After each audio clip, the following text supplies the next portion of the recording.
নারায়ণগঞ্জের সিদ্ধিরগঞ্জের ভয়ঙ্কর সন্ত্রাসী ডাকাত সর্দার সাফে আলীকে আটক করেও রাখতে পারেনি র্যাব সদস্যরা। সাহেব আলীর সহযোগীরা র্যাব সদস্যদের উপর হামলা করে তাকে ছিনিয়ে নেয়। সন্ত্রাসীদের হামলায় আহত হয়েছেন র্যাবের ৩ জন সদস্য সহ 4 জন। মঙ্গলবার ৩০ সেপ্টেম্বর রাত 8:30টায় সিদ্ধিরগঞ্জ ৪ নম্বর ওয়ার্ডের আটি ওয়াপুদা কলোনির বউবাজার এলাকায় এ ঘটনা ঘটে।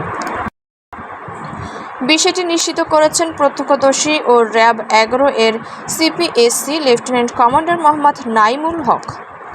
ডাকাত সর্দার সাহেব আলী ওয়াফুদা কলোনি বউবাজার এলাকায় মৃত গ্যাস উদ্দিনের ছেলে সাহেব আলীর বিরুদ্ধে হত্যা, ডাকাতি সহ ডজন খানেক মামলা রয়েছে।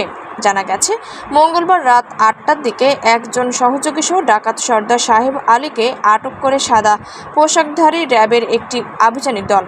এ সময় 2 জন র্যাব সদস্যের পাহারায় তাদেরকে ওয়াফুদা কলোনি বউবাজার 3 রাস্তার মোড়ে একটি চা দোকানে রেখে তার অন্য সহযোগীদের আটক করতে অভিযানে যান র্যাবের অন্য সদস্যরা।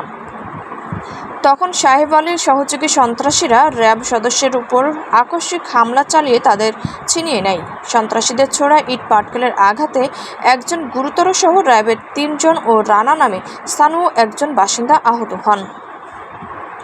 প্রত্যক্ষদর্শী স্থানীয় বাসিন্দা ফয়েজ আহমেদ বলেন, আমি এসে দেখি সন্ত্রাসী সাহেব আলী ও তার একজন সহযোগীকে আটক করে 2 জন র্যাব সদস্য শীতলের চা দোকানে বসে আছেন। এ সময় 8 থেকে 10 জনের একটি বাহিনী এসে চায়ের দোকানে ইট পাটকেল নিক্ষেপ করে র্যাব সদস্যের উপর আক্রমণ করে তাদের ছিনিয়ে নেয়। আরেকজন প্রত্যক্ষদর্শী আলাউদ্দিন বলেন, আমি এসে দেখি একজন র্যাব সদস্য রক্তাক্ত অবস্থায় বিসমিল্লাহ ফার্মেসিতে চিকিৎসা নিচ্ছেন। বিসমিল্লাহ ফার্মেসিতে কর্মরত শাহাদাত হোসেন বলেন, প্রশাসনের 4 লোক দোকানে এসেছিল চিকিৎসার জন্য। তাদের মধ্যে একজনের মাথায় ও 2 জনের হাতে আঘাতপ্রাপ্ত ছিল। প্রাথমিকভাবে রক্তক্ষরণ বন্ধ করে দেওয়ার পর র্যাবের লোকজন এসে আহতদের নিয়ে যান। জানতে চাইলে র্যাবের CPSC lieutenant commander Mohammad Naimul Haque বলেন, গোপন সংবাদের ভিত্তিতে আমাদের গোয়েন্দা সদস্যরা সাহেব আলীর অবস্থান নিশ্চিত হয়ে বউবাজার এলাকায় যায়। এ সময় একদল সন্ত্রাসী বাহিনী তাদেরকে আক্রমণ করে। তবে সাহেব আলীকে আটক ও ছিনিয়ে নেওয়ার বিষয়ে তিনি কোনো মন্তব্য করেননি।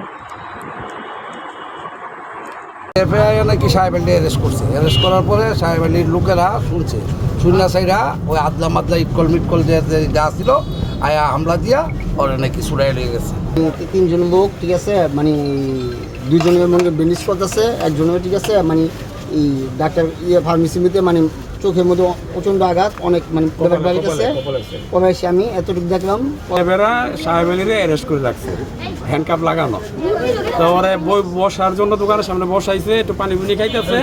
এই টাইমে হঠাৎ করে আইসা তাদের একটা বাহিনী আইসা হঠাৎ করে আক্রমণ কইরা ওরা চিনায় নিয়ে যায়। পরে আর চতুর্দিকে মানুষ ছড়াছড়ি লেগে গেছে। পরে আমরা দেখি